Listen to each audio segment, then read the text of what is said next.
सोचने लगे। सपना, ये तुम्हारे साथ कौन है? पहचानिए तब तो जाने।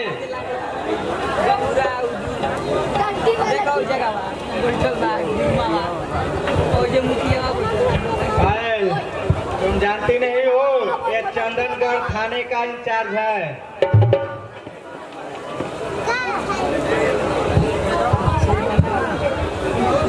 हाँ जी वही है।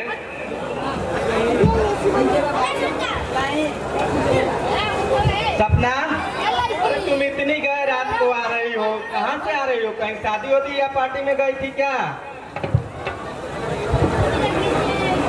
हाँ डैडी, मेरी कार खराब हो गई थी, मैं उसी हवेली के पास छोड़ आई हूँ।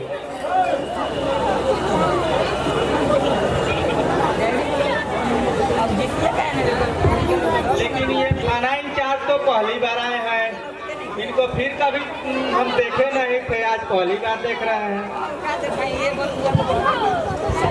नहीं नहीं दीवान बहादुर, इस कष्ट की जरूरत नहीं है। देखिए, रात बहुत बीत चुकी है, हम तो आना भी नहीं चाहते थे, ये तो जबरदस्ती हमको लेकर आ गई।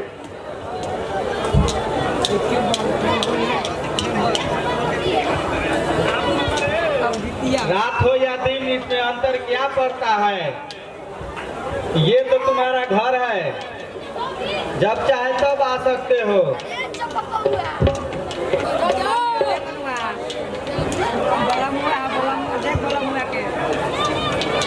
इस समय थोड़ी ही जा सकते हैं। ठीक है, मैं जा रहा हूँ बाबू। ठीक है, जाओ।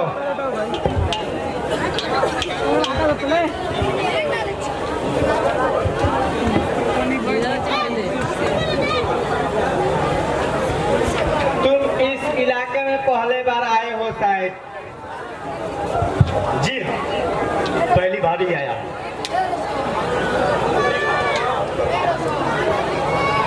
तुम्हें यहाँ किसी प्रकार के कष्ट होगा, तुम बिना झिझक इस दीवान के पास चले आना।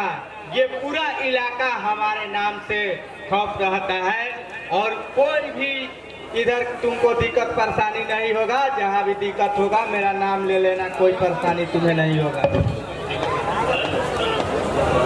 जी धन्यवाद ठाकुर साहब। क्या तुम उस खंडहर के पास से गुजर रहे थे?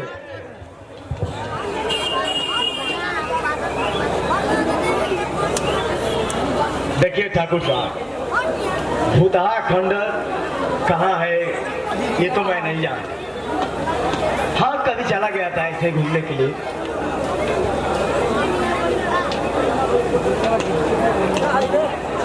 क्या तुमको उस खंडहर में सपनों के महल कोई दिखती है कि तुम उस भूतहा खंडहर के पास से आते हो? जी जी, देखिए ठाकुर साहब, बात कुछ ऐसा था ना कि कोई अपराधी भाग गया था उधर, तो मैं ढूंढते ढूंढते उस जंगल के पास चला गया और कोई खास बात नहीं है।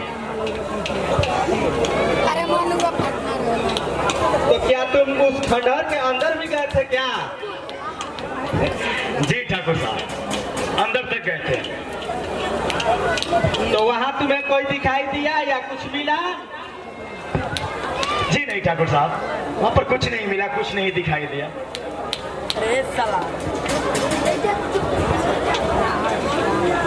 अगर तुम इससे पहले भी मिल चुके होते तो तुम इस तरह के बातें नहीं करते। तुम शायद तुमको मालूम नहीं है उस खंडहर के बारे में। अरे हम तो इधर रहते हैं, सारे इलाका को जानते हैं, ठीक। लेकिन एक बात की चेतावनी देते हैं कि उस खंडहर से तुम सचेत रहना। ठाकुर साहब, ऐसा कौन सा राज है जो कि आप इतना चेतावनी देते हैं? क्या बात है, बोलिए तो सही। अरे मैंने तो कभी उसके अंदर तक सेंड ही नहीं देखा है,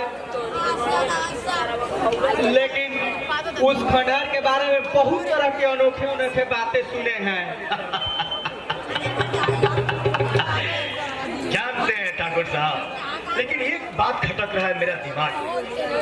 वो कौन सी अनोखी बातें हैं जो आप इतना सोचते हैं, नहीं जाते हैं उस खंडहर में? आखिर बात कौन सी? अरे मैं तो सुनता हूँ कि उस खंडहर में कभी घुंघरू की आवाज आती है, कभी पायलों की आवाज आती है, कभी गाने की आवाज आती है, तरह तरह की आवाजें आती रहती है उस खंडहर से।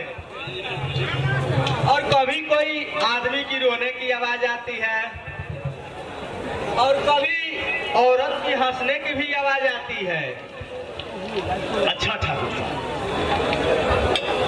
आपको इतनी सारी आवाजें आती है, कानों में गूंजती है, लेकिन आप कभी घूमने नहीं जाते हैं। वाह, खैर कोई बात नहीं ठाकुर साहब, अब हमें आज्ञा दीजिए, मैं चलूं।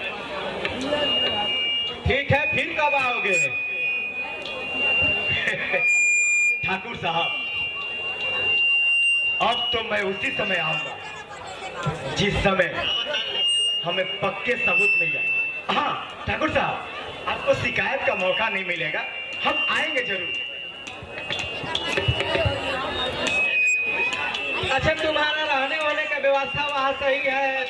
तुम कहाँ रह रहे हो? थाने में तुम्हारा कोई रूम मिला है या कहीं क्वार्टर वाटर लेकर रह रहे हो? कैसे रह रहे हो?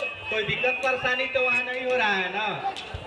अरे ठाकुर साहब, धन्यवाद, आप इतना पूछ लिए, हमें कोई तकलीफ नहीं है, हम लोग बहुत मस्त हैं। अरे नहीं भाई, हम इस इलाके के ठाकुर हैं, हमारा कर्तव्य बनता है कि हमारे इलाका में ड्यूटी करने वाले कर्मचारियों का सहयोग करना।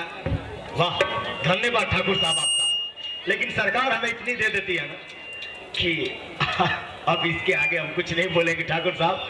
जय राम जी की, चलते हैं, फिर मिलेंगे। जय जयराम जी की, फिर भी जरूरत पड़े तो बोलना। बिल्कुल ठाकुर साहब, बिल्कुल, चलते हैं। ठीक है, ठीक है।